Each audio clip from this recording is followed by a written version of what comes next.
Thank you, Dr. William Abur, for accepting to be part of this conversation. I really appreciate, and I do believe that the audience, the viewers will appreciate this conversation because this is a vital conversation South Sudanese need to have, not just in Australia, but in other places where South Sudanese live. So I want to begin by asking for you to tell us, because you do research in this area, to lay out briefly what the issues affecting the youth in Australia are. And thank you, Dr. Quir. Thank you for the opportunity and for us to be able to have a conversation about issues that are affecting the South Sudanese communities in Melbourne. So there are different range of issues that are facing the community in Melbourne, especially the South Sudanese community, and it also go, to the larger African communities because Melbourne tend to be a state that has housed a large number of African community groups and also the South Sudanese. So the number of youth become finding themselves in trouble. Uh, and when I say, finding themselves being in trouble, some they are really trouble among themselves. Some is trouble with the system, the police. Some they are having trouble with the school. The the cause of these issues also is stem out from the family level, and they stem out from the community level. The family seem to be a little bit confused in terms of managing, the large number of children in the family, and especially with the teenagers. Teenagers tend to be very difficult to be engaged, and those young people that come out from a single family headed family, such as single mom, they also tend to be in trouble because they are not being monitored and they are not being guided properly. There's no proper role model or mentors that are given to those kids. Some of them end up being in trouble at the school, and then they end up, having disliking the school. They don't want to be engaged in the school. They don't want to be engaged with the family either. They don't want to be engaged with community. And then they go and form their own small community. And these are the group of young people you find them sitting at the park. And those young people are either they are not connected with their own families, they are not connected with the community either. They don't want to know anything that the community would say. They they become little bit little bit defensive to the police. They don't want to be connected with the services. They see the police as enemies. They also see their own families as enemies because their own families criticize them or the community criticize them. So that's a different group, that group. And then there is a gang group. The larger gang group are really the wild one. The gang group are more wild compared to those young people that sit in the park and they just either engage in taking drug or drinking, using a lot of substance abuse. That group, they are a bit suffer, but they are also, carried a lot of mental health issues because they are affected, psychologically, and they don't have a good support that is available, for them, either at family level or at the community level, or the system, which is the state level. They are not getting a good support either. They become against any support that could be presented. But the gang group are wild. These are the wild group. These are the wild group that go, uh, doing a very serious criminal activities such as carjackings, stealing, killing each other, like what happened in the last few days when those young people were attacked. those who attack them are just pure criminal, are just the gang. And we don't know. Part of it could be maybe they have their own conflict, because they do have their own conflict too. And their own conflict is stem out. Their own conflict do stem out from when one person joined the group. If this is a culture. If they join the group, a young person joined the group of criminal, and then the young person come and talk to the family, and family want to pull that young person out, that young person is already at risk. Is already at risk because the the gang or the members are going to say you are going to betray us because you already know our secret. You Okay. already know our secret, and therefore the easy way for us to get to manage this is to get rid of you, Okay. and that come and affect the families as well. And I know that one of the family very close to me, living in a very close area, was attacked at night because of the young person, because the gang were looking for the young person. They raid the family at night, at the midnight. It was a horrible experience that the family faced. Okay. So I just want to walk you through how we have structured. I've already talked to Dr. William. So we're looking at the issues youth are facing. You are someone who's familiar. Both of you are familiar with these issues. So what we've said is we want to structure the conversation around a set of issues at different levels because this is a multifaceted issue. So we want to look at the issues at the personal level. What is the individual responsibility? Then we look at family. What is the role of parenting? And then we go to the communal level, things like leadership, things like activities. And then we go to the societal level. So what is the role of Australia? What is the responsibility of Australia as a society towards South Sudanese? And then the role of the state, because that's where resources come from. So that's how we have structured the conversation. Now, Mm. I began by asking Dr. William about the issues to sort of tell us what the issues are because both of you are familiar with issues. So he has walked us through that. So I'm going to pose to you the same question. He may have you may repeat some of the things he has said, but I want to give you a chance. What are the issues affecting the youth from your perspective and within your research? Thank you very much for having us. And the yeah, I just want to point out first of all that the opinion that I'm sharing here are not on behalf of the government because I work in the government in Victoria here, leading a project. I'm sure you are aware of expert working group. We've been working for the last 3 years, really mapping out what are the drivers of the overrepresentation of South Sudanese and other African young people in the criminal justice system. And we are on the process of finalizing that report at the moment for the government that has identified all these issues and also what need to be done or recommendation that we are making for systemic changes. So yeah, so I'm going to share on the perspective of being, my research that I've done on this area, which is on family and parenting, among other research in the relevant areas. I think issues are multifaceted. Issues are very complex. Um, I saw some of our community members sometimes, especially those who are really confused and struggling at the moment. Sometimes instead they need to really go back and find out a bit more about some of the research that have been done. Talk to some of us, including William here and myself and others, who have done research in these relevant areas. Though that doesn't happen sometimes, but also people are simplifying it as like to sound like a funding issues or resources being utilized somehow.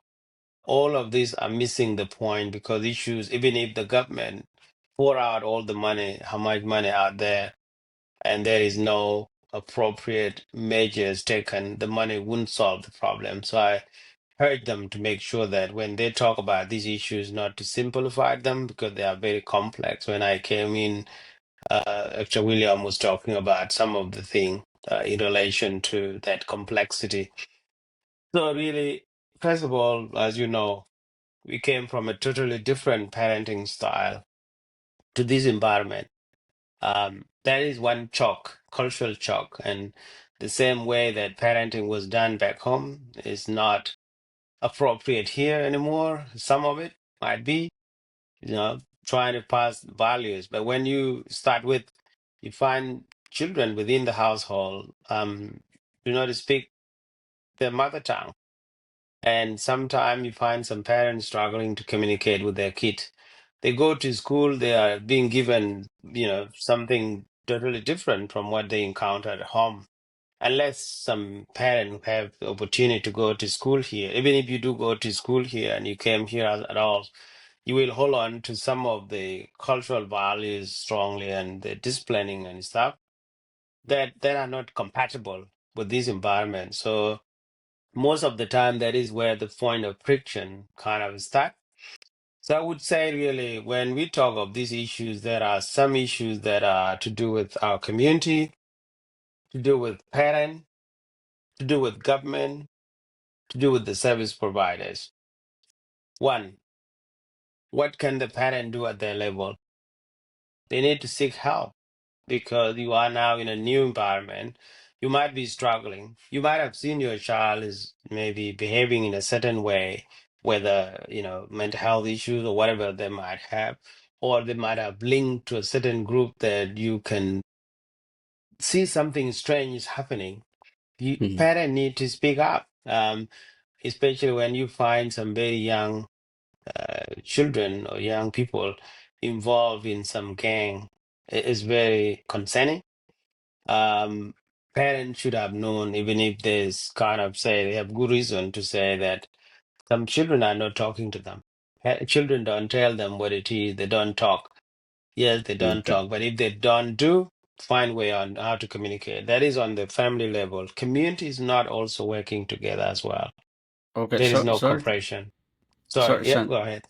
Sorry to interrupt you. So let's begin. We'll come to parenting. So let's begin by individual responsibility, and then we'll come to the role of parents. So what do you think is the role of the youth themselves? So what do they need to do, or what do you think is the role before we come to the parents? What is the problem with the youth at the individual level? So you can continue, and then I'll go to Dr. William.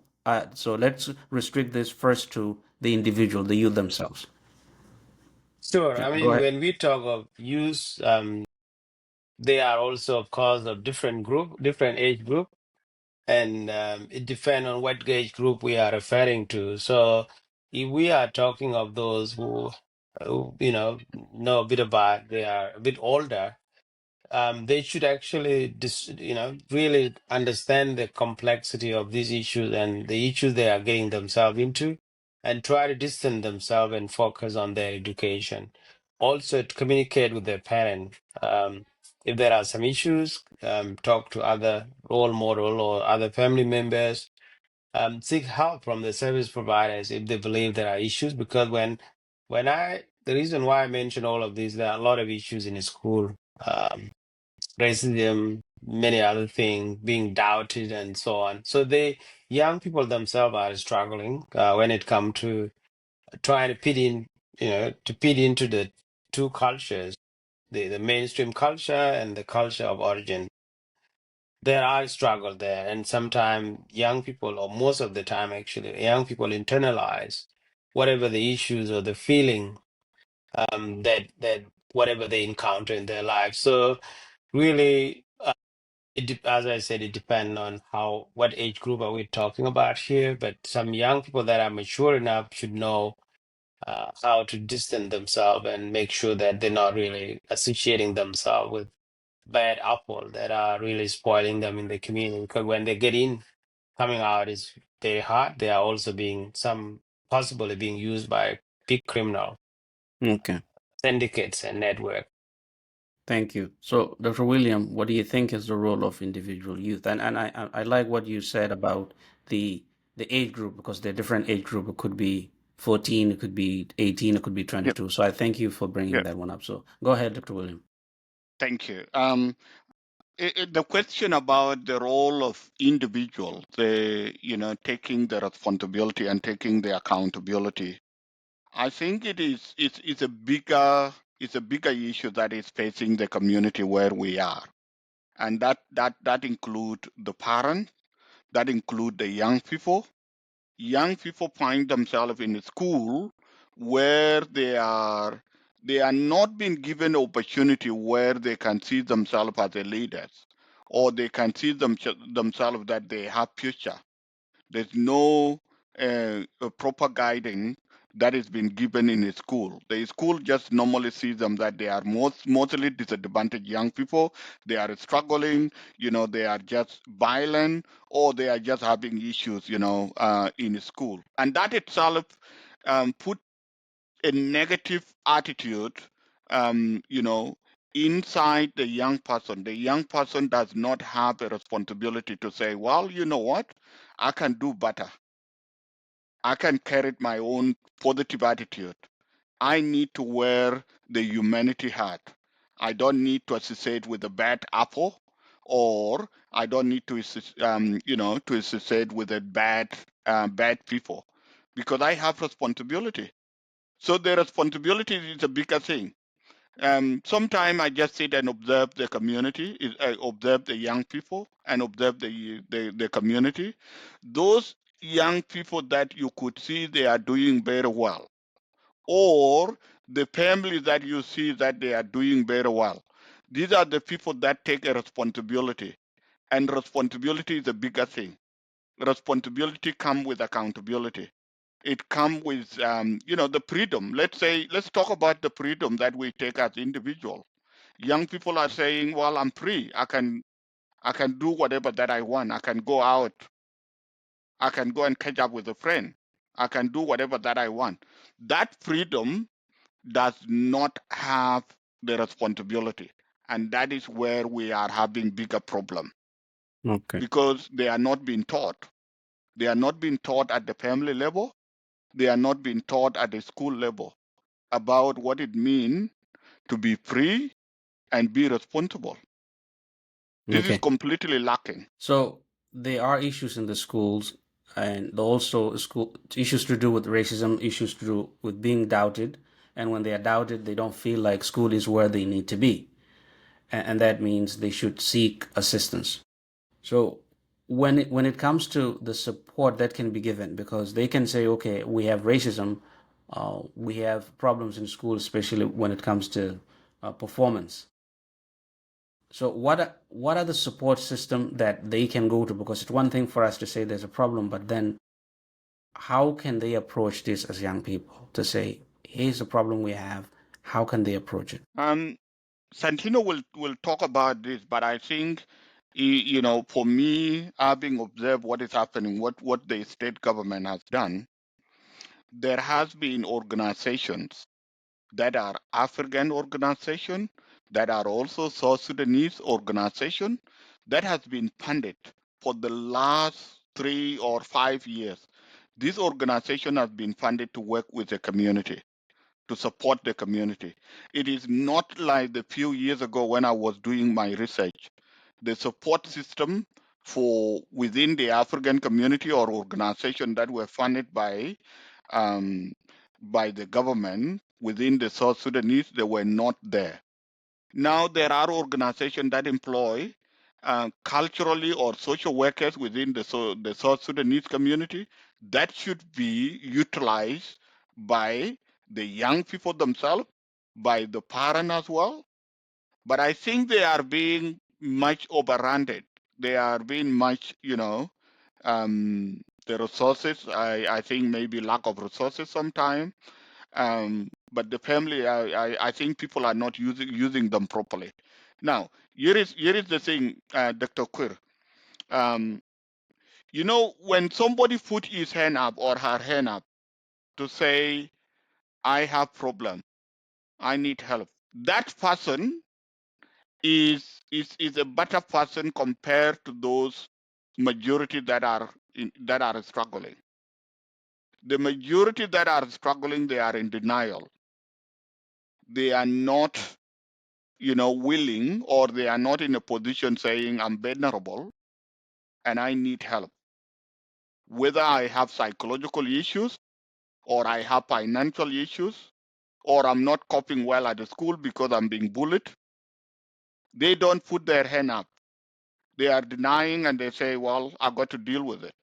And to deal with it, it later on, it reached to the stage that it is too late. It's too late to be able to help. It's too late. It's too late to rehabilitate someone.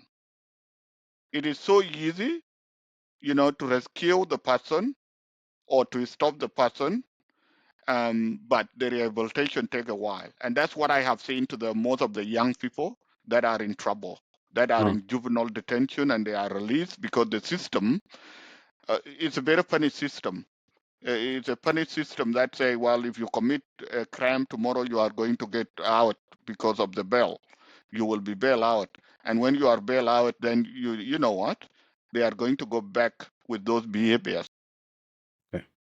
So, Dr. Santino, what do you think? Yeah, and absolutely. I think yeah, talking of what young people can do at their level, as I keep referring to the fact that these issues are really very complex, and because there are so many parts to it that are contributing to these issues. And in addition to Dr. William, I think South Sudanese is one of the largest African visible Black African community here in Victoria. When we talk about the African Black African, but yet we don't have appropriate services that are culturally tuned or really uh, well-funded services that are community-based or that can cater for the community. Again, as I said earlier, I'm not saying the issues are not are only about funding or anything. There are only small pieces of the puzzle that kind of add up to really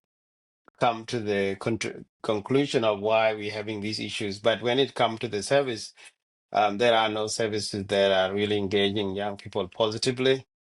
And as you know, the life in the West is always very challenging. Unlike back home, when you have aunties, uncle to support other young people, and especially when we are living in a culture where the device is help young people withdraw and stay in their room for the whole day. Sometimes the grown up one that have their own money, we even order food and they be delivered to them, and they spend days in their room. These are where the issues start. But sometimes the parent don't know, because some parent would say, well, it's better, it's good that he's staying in his or her room, not out there, will be in danger. But you don't know who they are communicating with, Mm, wherever they are in that room. So you don't know what is brewing. Something might be happening. They might be in a network that could be challenging. And when human being, when you are completely withdrawn and live in a silent world, it's not good. And young people, as we know, we all been young. Um, we did a lot of silly stuff when we were young, and but in this environment, those kind of silly stuffs are not conducive at all, because if you do, you are in trouble. The problem is also the fact that they are being used by other criminal to commit crime because of their age. They're going to be released. They said, "Oh, you're going to come out when you go in there," and because they are young and most of the time don't know what they're doing really, get into that trouble, go and do whatever they did for those criminal and get into prison. But then when you get into the system, it's really hard to come out. Um, and you miss out from school. They come back to school. There are a lot of stigma. The school don't even want them anymore because they see them as criminal, or they might come and spoil other young people. And most of the time, when you find most of these young people, they don't have anywhere to go. They don't have home, nobody that they can connect with. The school is not a favorite place anymore for them. There is no any other place for them. So they find themselves brought together by the fact that all of them are struggling, and they have to push their way because they don't judge themselves. They become friends, they support each other. but then they may end up doing silly stuff or things that are not helpful, or very serious crime, as we know. It's because of what has brought them together. And we know when young people are together without guidance, there will be consequence, of course. Their behaviors might, be out of control. So really, when we talk of young people, there are some responsibilities they can take and do something about, but they do need guidance. But then most of the time when that guidance is lacking, that is problem. But as I said, because of lack of appropriate services, there are some organizations that might have been funded within the community, but really funded for very tiny amount of money to just do a particular part of the work. Human beings need to be looked into holistically, and we from collectivist cultures. When you are from collectivist cultures, support is supposed to be, in a collective kind of way, because back home parenting was, as in the African proverb that it take a village to raise a child. We don't have that don't have that anymore. Now you find other parents struggling going to work, maybe doing some, disability job is very common here, especially for a lot of mothers. They're really struggling to juggle between doing the primary parenting and stuff, but also fearing of the system. Sometimes it kind of, if I do this, maybe I'll get in trouble with the law. So there are a lot, as I said, it's really Okay, hard to I know. untangle all of this, Dr. Queer. So I know. Thank you. And you've laid out most of these things. You've talked about racism in the school. You've talked about lack of support when it comes to academic performance. You've talked about being used by criminals. And the other thing I want to add, which is part of having no role models, because they are alienated from the school. And both of you talked about is they alienated from the family, they alienated from the community, so they create their own groups. That's the support group. What they don't know is that support group is what may lead them astray. Now, having identified these issues, because we have identifying issues, and most of us know what the issues are.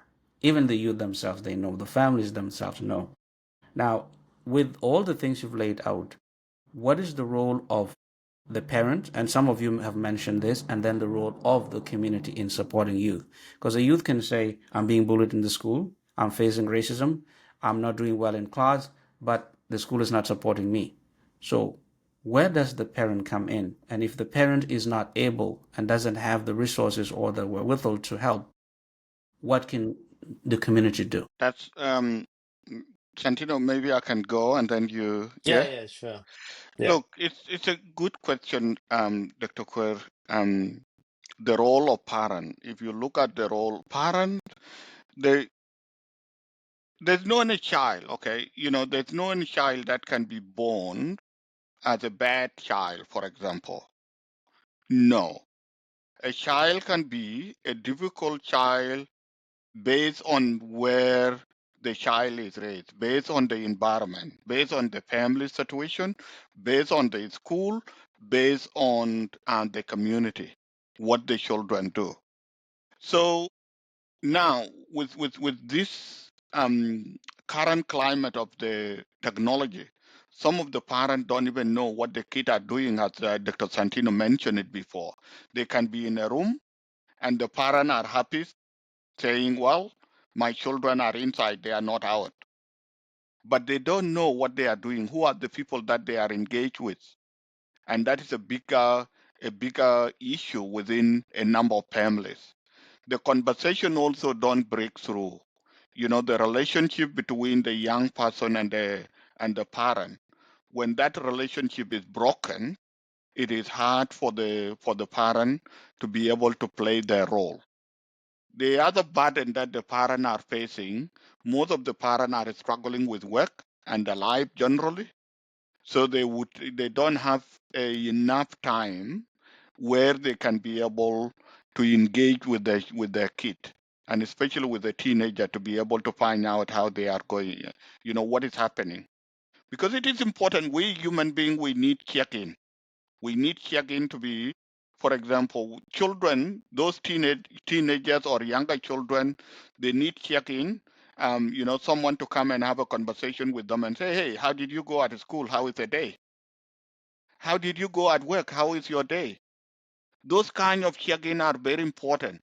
Psychologically, they are very useful. And this is where you find out that okay, the person may be open up to talk about, there was incident that happened at the school, or there was this that happened that made me upset. Um, that is lacking. That conversation, the basic check-in, I would say the parent need to step up to be able to do just a simple check-in, a simple evaluation to check in your kid. Even though they are inside, you need to be able to knock at the door and come in and say, "Hey, how is your day? How are you going? Is I there like anything that?" Hmm. I like the idea of check-in just to see how they're doing. So that's a Yeah. good response.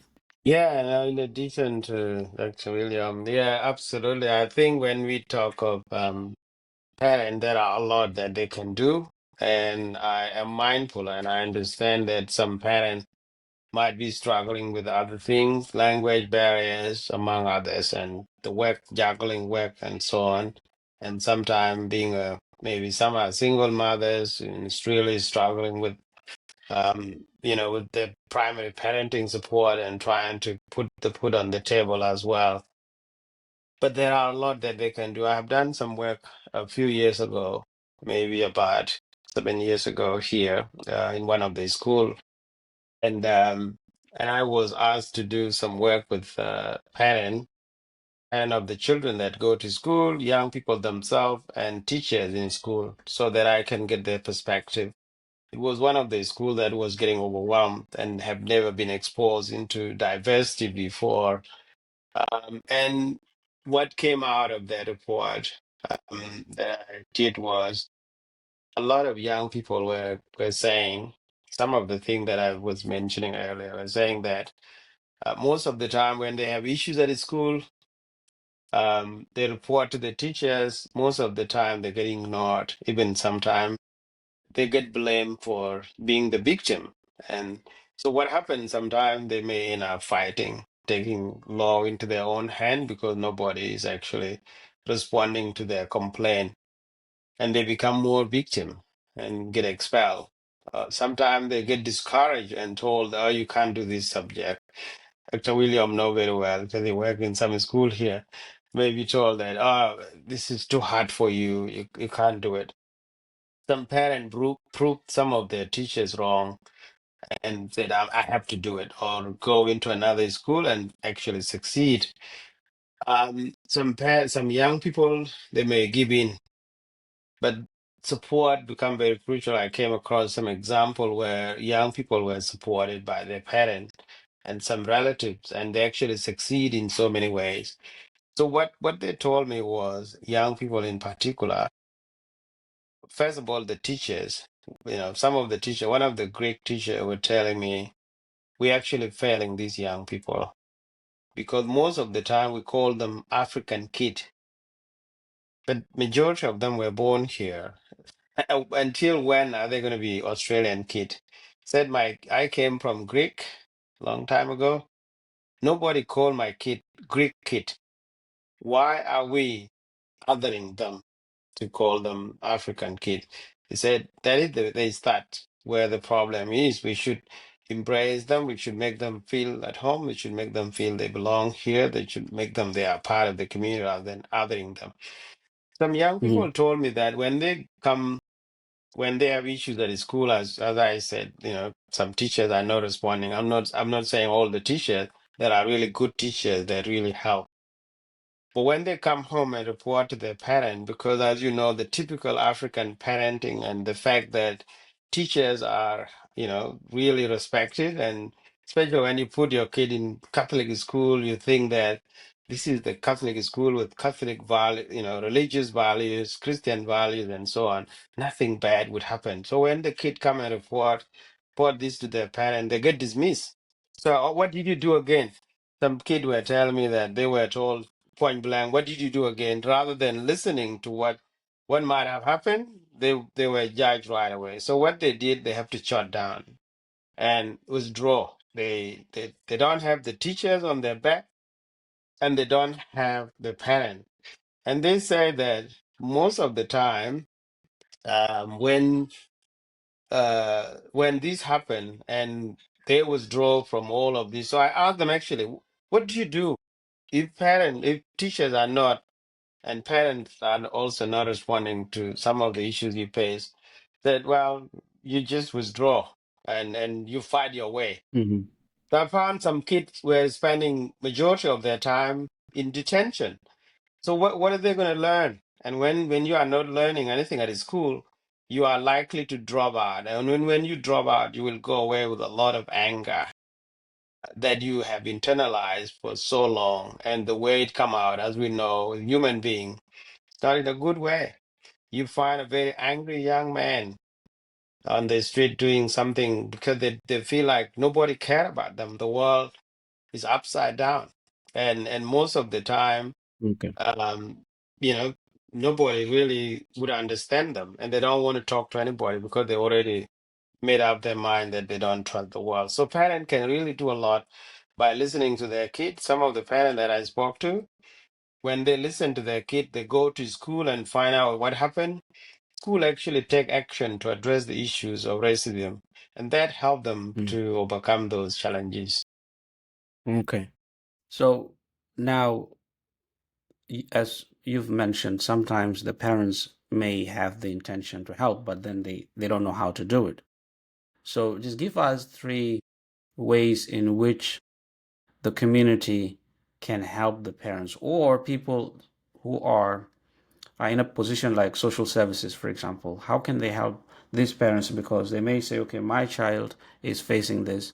What can you tell the parents? Or how can the community help them to say, okay, here's racism, here's a problem in the school, here's withdrawal because they get alienated from the school, so they just withdraw. As Dr. Williams say, you just, stay inside, and the parents say, I'm happy my child at least is not running around. They're staying indoor, but they don't know who they're talking to. So how can parents be supported? Because as you mentioned, we cannot blame the parents, but we know the parent has a role to play.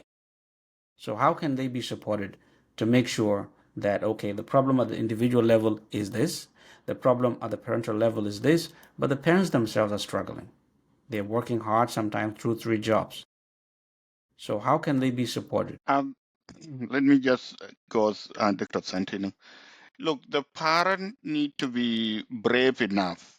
They need to have a courage of admitting and say, I need help. They need to be able to put their hand up. And to put their hand up to, they can either talk to the services providers, those agencies that are funded by the state government and they are working with the community. They need to be able to knock at their door and say, look, I have issues. I'm struggling with my own son or my own daughter. I need help. They also need to be vulnerable enough to approach those people that they know they are capable to help them. They are capable to empower them. I believe in individual empowerment. If the parents are empowered, for example, by the individual that they know is capable, they can either talk to them and they go to school and say, well, you can accompany me. If they don't have confidence enough, they can ask for accompaniment. They can ask for the social worker from the services providers to accompany them at the school, to go and sit with them in the meeting if the meeting is overwhelming for them. They need to be part of the system. There is no way that people really can get better without taking that accountability and be part of the system, and to for them to be, to be courageous enough to say, yes, there are things that I can manage by my own. There are things that I need help. I need help from individual. I need help from the community. I need help from the services providers.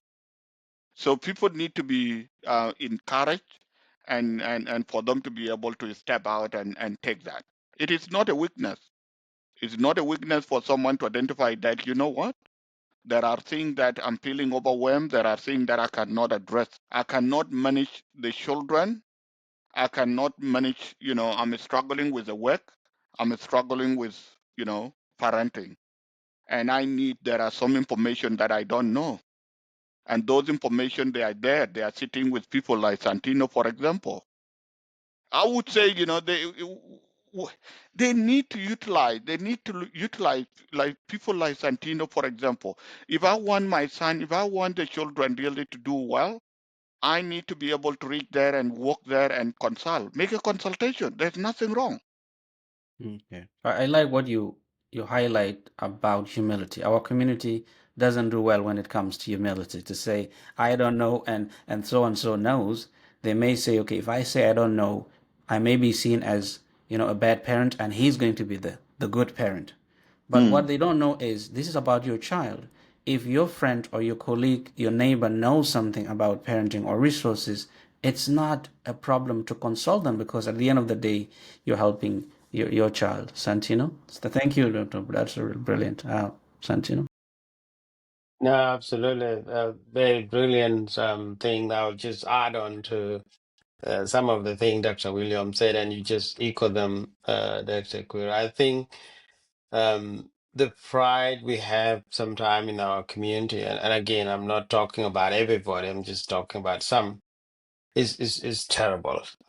And most of the time, we turn out to be expert, all of us. And we don't want to ask anybody. We know it all. You find somebody, you just want to share something that you know, something that you might have done a lot of work on it, research and so on. Somebody would make it very simplistic and just give you their view that are not really informed by any scientific research or even the law of the country. And I've been cautioning people that most of the time when you want to make a point, do a bit of research, prepare, and don't react and then find out the facts. Because that is the big problem in our community. People can rely a lot more on hearsay or rumors, and sometimes people would jump to something and say, "Well, this is my right," without really understanding what that right mean and what does it say in the law. And when you go to court of law, would that is then any chances? Even with these issues, if people decide, for example, to go out for demonstration, you need to put together some ideas that you want to present to the government, and also be ready when you are faced by the media to really explain what are you demonstrating about and what are you requesting that the government is not doing to address the issues. But I think the question, come back to the question of the parent themselves, what they can do, as in addition to, or just echoing some of the things that Dr. Williams said, um, parent that reach out, or anybody that reach out, I mean, it is well documented, they always get support. This country also is built on advocacy. We know how far these countries came from, um, where some group within the community were not allowed to vote. Women were not allowed to vote as well, but they advocate for it strongly. So, first of all, nobody will come and knock at your door and say, "Are you okay? Can I help you?" Especially if you are not willing. If they might have heard about you, you're struggling in there, somebody will come and offer. But if you are not willing, they will not. It's the same like when you are swimming and drowning, you will be throwing your hands and the help will come and get you rescued from from the drowning, because maybe you don't know how to swim or whatever that happened to you, the same thing that happened. So most of the time, if parents don't ask, they're not going to get help, because nobody knows if they need help. And also because they are protecting. It's not really, there were some things that I used to teach about parenting. When parents decide to always wanting to discipline their children so that they don't get any shame, because they said, "Oh, in our culture, or in where we, what our clan, this should not happen." It's actually it's perfection. It's the parent themselves that want to look perfect, but it's not the children they are helping. Because if they are Mm. really helping children, they should reach out and seek help and say, "Look, my child is struggling." If there are, I know confidentiality is another problem in our community, because you talk to somebody about your issues, and they're going to go and use them as weaknesses. Then- Go and talk to another friend, or sometimes somebody would tell you something, Dr. Quinn, I heard about this, but don't tell anyone. And then you go and tell somebody and say, oh, don't tell anyone. And then the information actually is spread across the community already. So I know some parent might be fearful of the stigma of being seen as bad parent, but not all, but not always like that. Find professional, as Dr. Williams said, and seek some advice. Say, look, this is the situation that I'm in. I need help. Reach out to professional services. Talk to the school. And they always say, if you cry out, you get help. Those who don't cry don't get help because nobody know what is going on for you. So most of the Mhm. time, parent can play a lot of role. Community, on the other hand, also, if it was together, because our community has been very fragmented and most of the time polarized by what is going on back home, which is unfortunate because they are here with their children. Instead of being present here, people are physically present here, but mentally present back home. And when anything happen back home, it divide them here. This has left a gaps because in our community where we come from, in our collectivist cultures, we used to support each other, but now it's not happening anymore. We know people are very busy, but if we do have a community center, for example, where people can go to, we are the largest community that don't have even kindergarten. Imagine. And if people can put themselves together, they can create even their own school where you can help your own kids. So there are a lot to be done at the level of parent and community. Oh, okay, so the issues exist, and if we were to say we want, because these parents also need support, as you've said, sometimes they have issues, but because of culture, they want to protect themselves. And this is not just only a South Sudanese community problem. A few years ago, I was at a conference, and the presenter was a young woman who lost her brother to gang violence. And when the school came to the parents and say, okay, your son may be involved in some unbecoming issues, the parents were they resisted. They said, no, we have a good son. He's not involved until he was killed. So there's that protection of the honor of the family or the honor of the community that prevents the parents from saying, okay, my child is going through things. And by the time they realize they want to do something, it's too late. Now, that goes to sensitizing the community. And you speak about confidentiality. Like if you don't want to talk to the next door neighbor or your uncle, there's a professional who is bound by professionalism to protect whatever information you've given. So, is there a way in which the community, and if you said, Dr. Santino, that the community is fragmented and we talk more about the politics back home than the realities of our lives where we live, how can the community be sensitized so that they can understand, yes, you can protect the honor of your family, but there's a way in which you can advance what you're saying to protect your own children? So what are some of the ways, Yeah. tangible ways? Yes. No, absolutely. There are so many ways, and as we know, psychoeducation awareness is always very important in anything that we do in life. We need to always educate people. Even if you want to society to transform into something, you need a very strong psychoeducation and awareness about some of the issues, and to be able to really understand why it is important for me.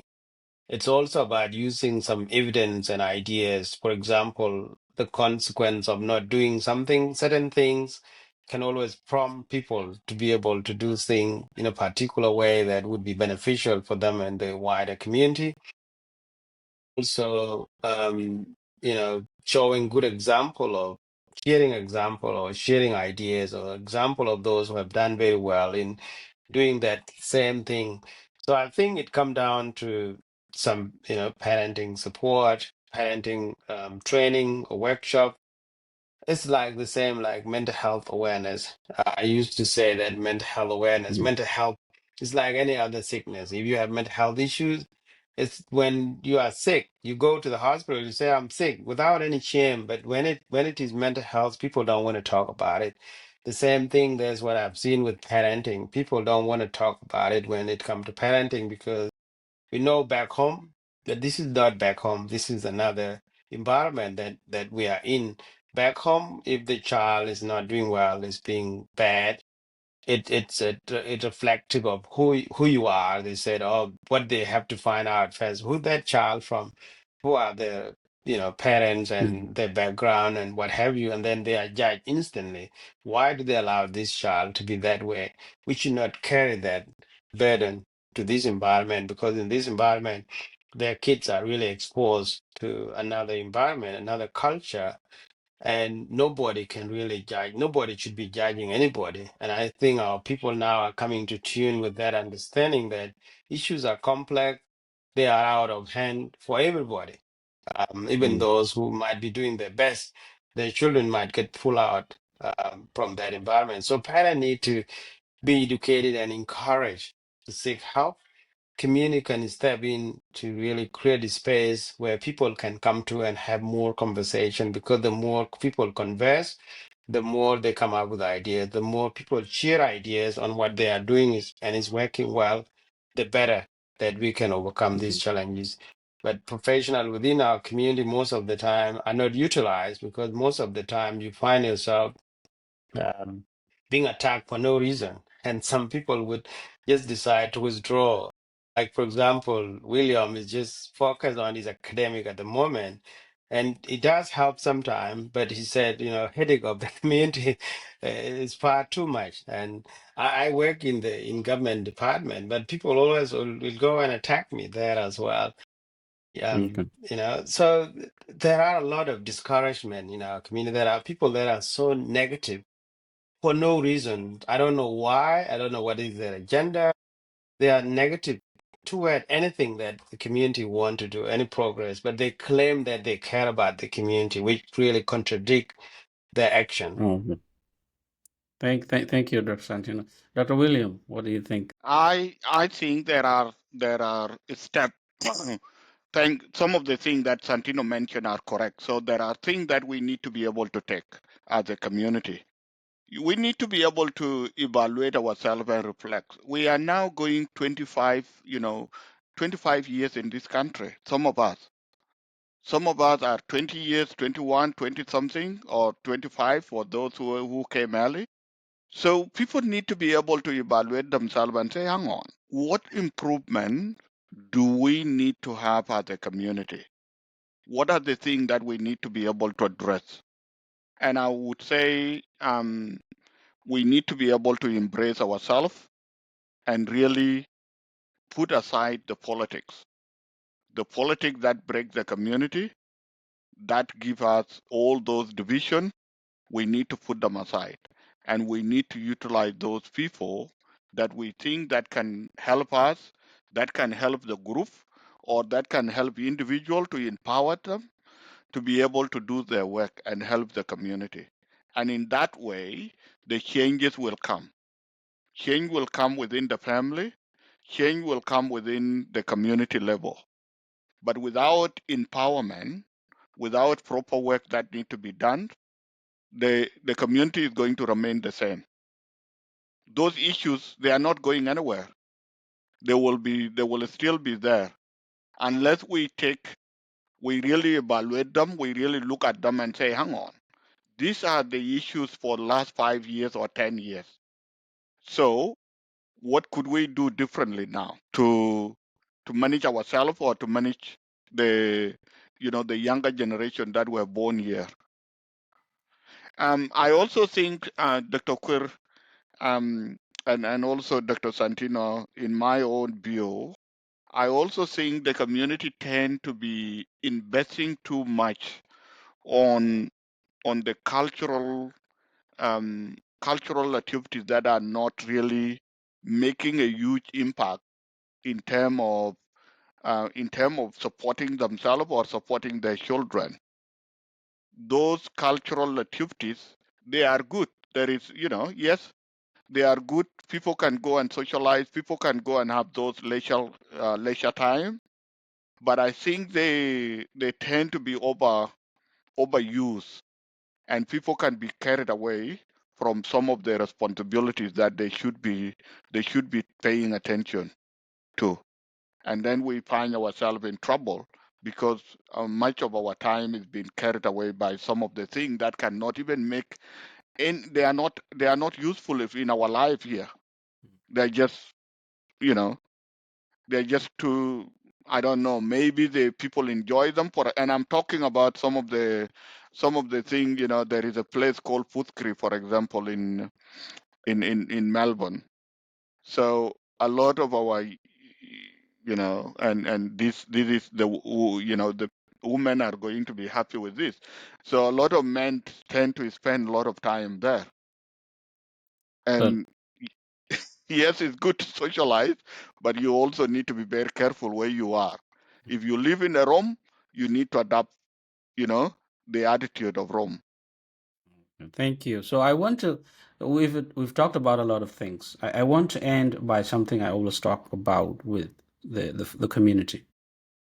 If the youth have to be proud about something within their community for them to look inward. So one of the things our youth do, even in Canada, is their role models are people outside the community. They're rappers, they're basketball players. If the community cannot provide something the youth are proud of, then they will always look outside. Like you've mentioned, forming gang groups, and the gang group for us, it's a bad thing, but for the youth, it's a support system. So unless we rationalize it in a way where they will say, okay, if I don't stay within its support system, where else can I get that support system? So when it comes to role model, and you've mentioned that there's this negative attitude towards professionals, because everyone wants to be the expert, and there's no humility to say, okay, Santino does this research in this area, Dr. William does research in this area. Let me be humble enough to go to him or to say, okay, what can I do? We don't have that. So, what can the community do in terms of providing the youth with role models? Because going to Footscray and talking about South Sudanese politics is not being a role model, not being able to stay with your kids, not being a role model. So, that's a challenge within the community. But what are your views on this? Because role model issue is a problem, even here now. Mm. Mm. That's a good question. One of the things that I thought about before, and we haven't really actioned it, is I wanted some of the intellectual community members, people that really done a critical work in the community, such as people like Dr. Santino and other individual within the community, to identify themselves and be okay. We need to be able to form the group and to do a tangible work, whether it is workshop that they can call and see. They need to be able to offer that to the community and see whether there are young people that would put their hand up and say, hang on, you know what? I need a role model.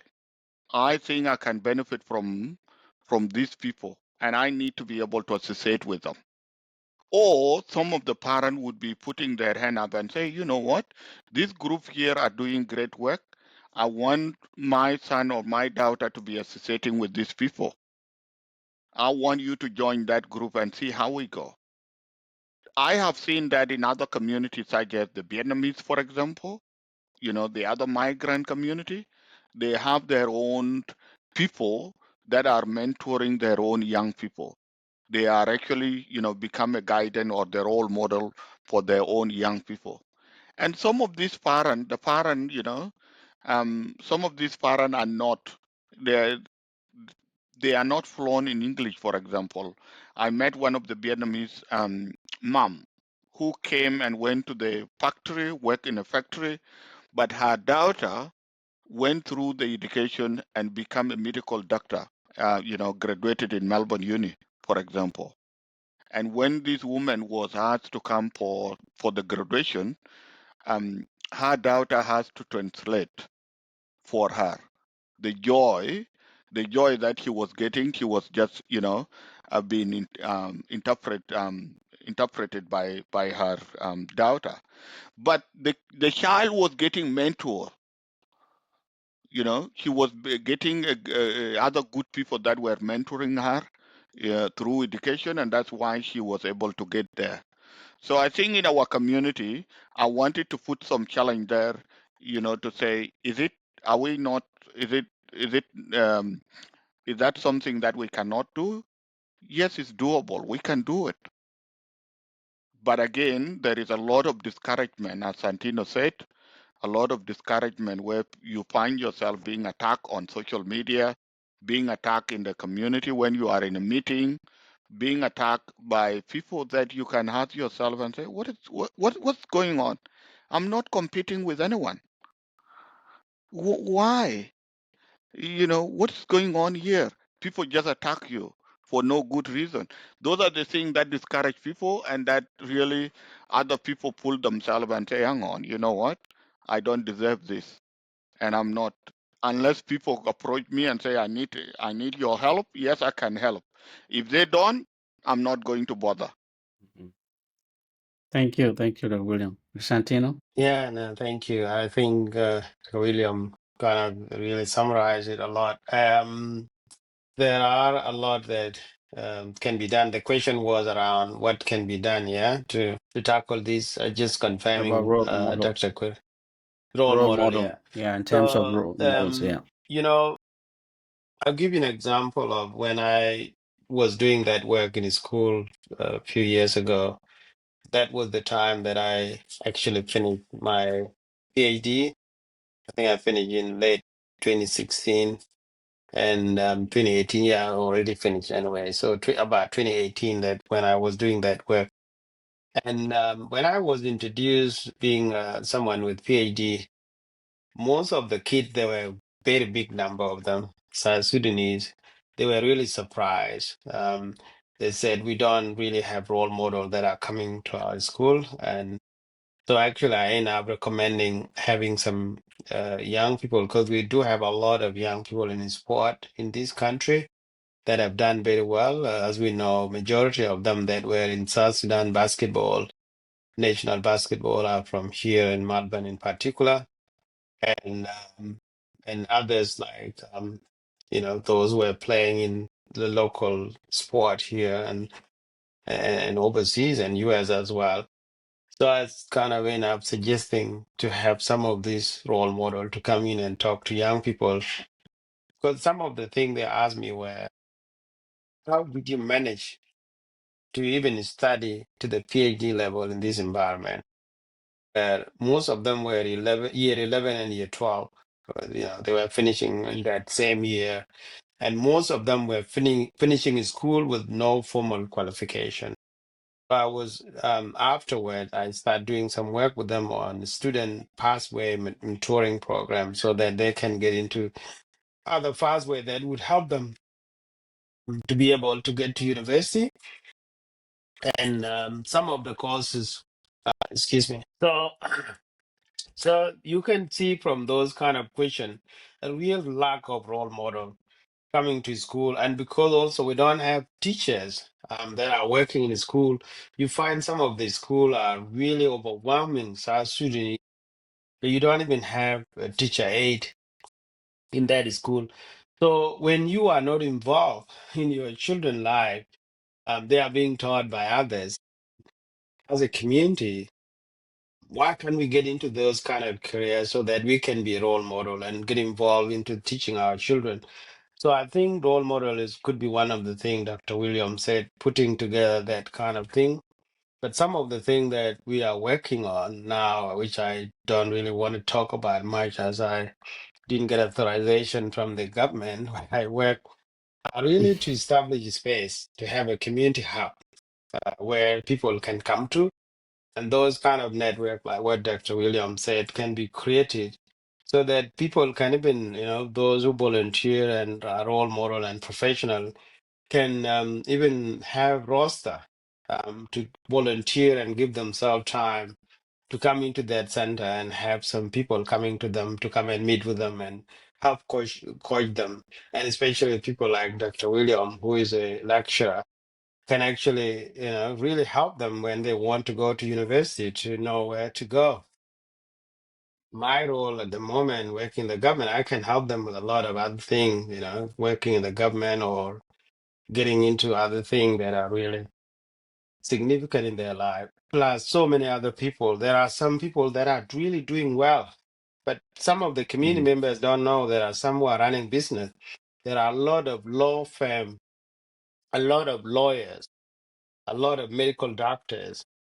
But when the community is not working together to showcase these positive stories, it's just the negativity that is always coming on the media. But people don't know when they come across some of us, they really get surprised. They didn't know.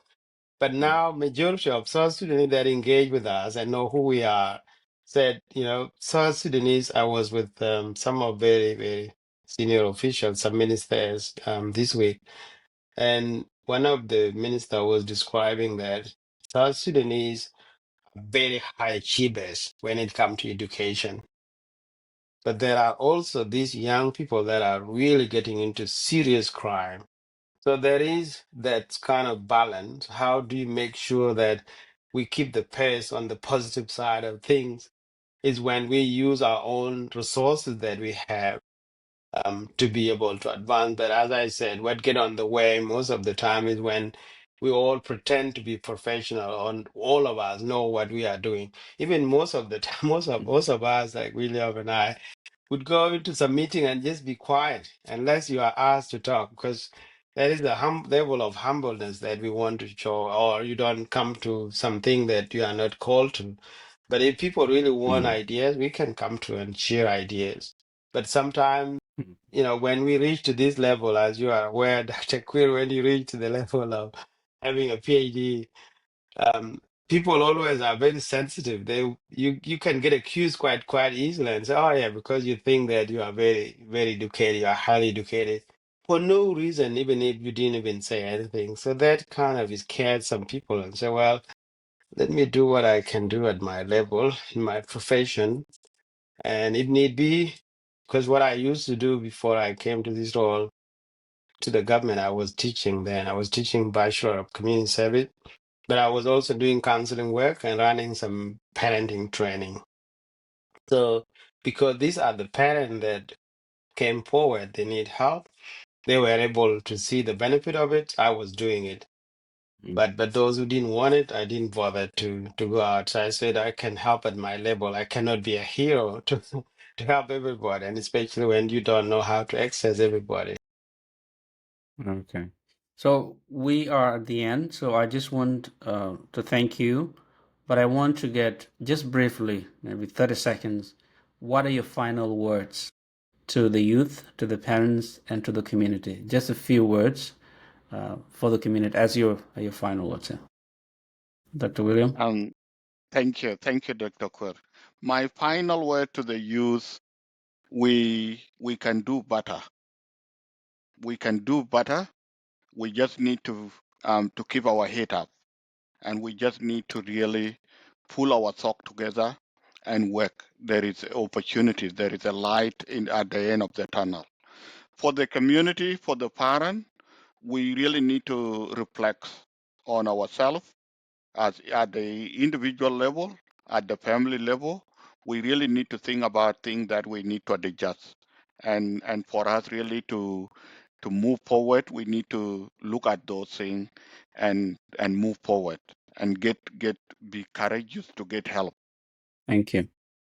Santino? Yeah, no, absolutely. I think if there are some young people listening out there, because what we found very effective as well, Dr. Query, is some other young people that turn their life around have been very, very helpful in mentoring other young people, which is quite, live experience mentoring program. Those young people, because those young people actually trust them as well, because they might have gone through the same similar situation, but they turn their life around. Those role models as well, they should be able to, young people to reach out to them if they know. Community will be and government will be working hard for the next few weeks to be able to provide whatever that is needed to help the young people and their families, so that this tragic incident is prevented from happening from time to time. So I think young people need to be strong. I know majority are grieving at the moment. We encourage them to reach out and really disassociate themselves from some network that are not helpful for them because most of the time it's about their well-being, but also about the well-being of their friends, of their sibling, their family members, and their community.